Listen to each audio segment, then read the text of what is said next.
সবাইকে first chapter এ কী আছে সেটা বোঝাবো তোমাদের। প্রত্যেকটা ভিডিও তোমরা খুব ভালো করে ফলো করবে, তাদের তোমাদের বুঝতে সুবিধা হবে। ফার্স্ট চ্যাপ্টারে আমরা যেটা দিচ্ছি যে input output and the storage device. আমরা এর আগে পেয়েছি যে পার্ট অফ কম্পিউটার। এখানে তোমাদের প্রথমেই যেটা দেওয়া আছে দেখো, data input processing storage output informations. এটা একটা চার্ট যেটা আমরা অনেক আগেই পেয়েছি। ইনপুটের মধ্যে আমরা ডেটা পাচ্ছি, প্রসেসিং যেটা করছে সেটা সিপিইউ, আর স্টোরেজের মধ্যে মেমোরি যেটা আমাদের উপরে দেওয়া আছে। আর in the output the result of the, যেটা আমরা আউটপুটে পাচ্ছি। এবং পার্ট অফ কম্পিউটারের মধ্যে আমরা কী কী পাচ্ছি? Input device, storage device, processing device এবং আউটপুট ডিভাইস। এগুলো কিন্তু আমাদের পার্ট অফ কম্পিউটারের মধ্যে পাচ্ছি। ইনপুট ডিভাইস সম্বন্ধে আমরা এর আগেও জেনেছি যে data in the instructions will be using the keyboard and the mouse into the computer call a input device. যেটা ইনপুট ডিভাইসের মধ্যে আমরা জিনিসটাকে দেখতে পেয়েছি। এবং সে this is the call of data. Okay, এটা 5 নম্বর পাতায় পাচ্ছ, এবং 6 নম্বর পাতায় কী থাকছে সেটা পরে দেখ। আমরা এরপরে যেটা পাচ্ছি যে mouse. A mouse is scan the input device that is also know the pointing device. আমরা জানি যে মাউস কাকে বলে, বা মাউস সম্বন্ধে আমরা ক্লাস 3-তে পড়েছি। এবং মাউসের বিভিন্ন রকম যে পয়েন্টার, অর্থাৎ দুটো পয়েন্টার, একটা লেফট একটা রাইট পয়েন্টার আছে, যেখান থেকে আমরা মাউসকে মুভ করতে পারি, এবং সেই মাউস মুভ করে আমরা বিভিন্ন রকম ছবি বা বিভিন্ন রকম অবজেক্টে যেতে পারি।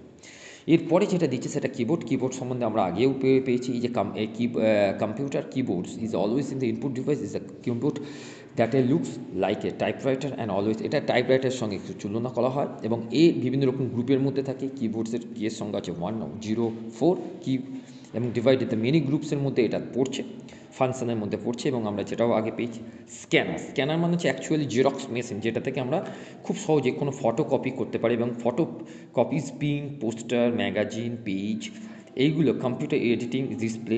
স্ক্যানার এতে ম্যানুয়ালি ফর ডেটা 4 টাইপস, এবং 4 টাইপসের আমাদের স্ক্যানার আমরা কিন্তু দেখতে পাই, যেটা 6 নম্বর পাতায় তোমরা দেখতে পাচ্ছ।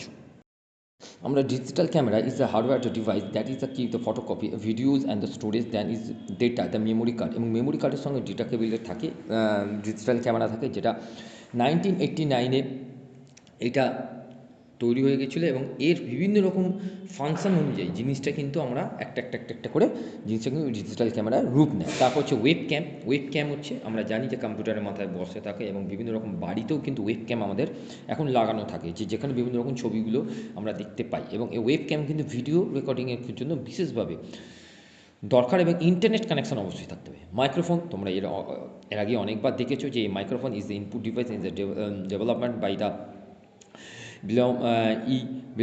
বিলিয়ন, অর্থাৎ 1870 যে মাইক্রোফোন তৈরি হয়েছিল। এবং মাইক্রোফোন আমরা জানি যে বিভিন্ন রকম সাউন্ড সিস্টেমের ক্ষেত্রে লাগে। তারপর হচ্ছে টাচপ্যাডে যে আমরা পেয়েছি টাচপ্যাড, টাচ স্ক্রিন পেয়েছি। টাচপ্যাডটা আমাদের সাধারণত ল্যাপটপে থাকে, আর টাচ স্ক্রিন আমরা যেমন মোবাইলকে টাচ স্ক্রিন হিসেবে ইউজ করছি, ট্যাবকে টাচ স্ক্রিন হিসেবে ইউজ করছি, এইগুলো কিন্তু, এবং এটিএমকেও আমরা কিন্তু টাচ স্ক্রিন হিসেবে ইউজ করতে পারি। এগুলো তোমাদের প্রত্যেকটাই 07 অর্থাৎ 7 নম্বর পাতাতে আছে। পাতাতে, অর্থাৎ 8 নম্বর পাতাতে আমরা জয়স্টিক অ্যাকচুয়ালি এটা গেম খেলতে কাজে লাগে। আমরা জানি, আমরা পড়েছি, জাস্ট এইগুলোকে তোমাদের একটা রিভিশন করে দেওয়া যে জয়স্টিক আমাদের গেম খেলতে কাজে লাগে, এবং জয়স্টিক দিয়ে আমরা বিভিন্ন রকম ভিডিও গেম খেলতে পারি। তারপরে যেটা ইম্পর্টেন্ট জিনিস হচ্ছে সেটা হচ্ছে প্রসেসিং ডিভাইস। এই প্রসেসিং ডিভাইসের সম্বন্ধে তোমরা এখনও কিছু জানো না, সেটা হচ্ছে যে এই CPU, central processing unit, the brain of the computer. আমরা জানি যে সিপিইউকে সেন্ট্রাল প্রসেসিং ইউনিট বলা হচ্ছে, এবং এটা ব্রেন কম্পিউটারে কাজ করে। এবং এইটা 3 রকম প্যাটার্নে কাজ করে। একটা হচ্ছে এরিথমেটিক লজিক্যাল ইউনিট, একটা হচ্ছে কন্ট্রোল ইউনিট, একটা হচ্ছে মেমোরি ইউনিটে। এই এরিথমেটিক লজিক্যাল ইউনিটকে আমরা ALU বলে ডিনোট করে থাকি, যেটা গ্রেটার হচ্ছে এ, এবং গ্রেটার দ্যান এ চিহ্ন, স্মলের দ্যান এ চিহ্ন, এবং গ্রেটার সমান সমান লেস দ্যান, ইকুয়ালি এবং নট ইকুয়ালি চিহ্নতে আমরা ব্যবহার করে থাকি। এইগুলো সাবস্ট্রাকশন, মাল্টিপ্লিকেশনস এবং ডিভিশনস, অর্থাৎ যোগ, বিয়োগ, গুণ, ভাগের ক্ষেত্রে এই ALU ব্যবহার করা হয়ে থাকে। তোমরা প্রত্যেকেই এই চ্যাপ্টারের 8 নম্বর পাতা অবধি ভালো করে ফলো করবে, আর চ্যানেলকে অবশ্যই কিন্তু সাবস্ক্রাইব করে রাখবে, তাহলে কিন্তু পরপর তোমরা ভিডিওগুলো পেয়ে যাবে। ওকে, থ্যাংক ইউ।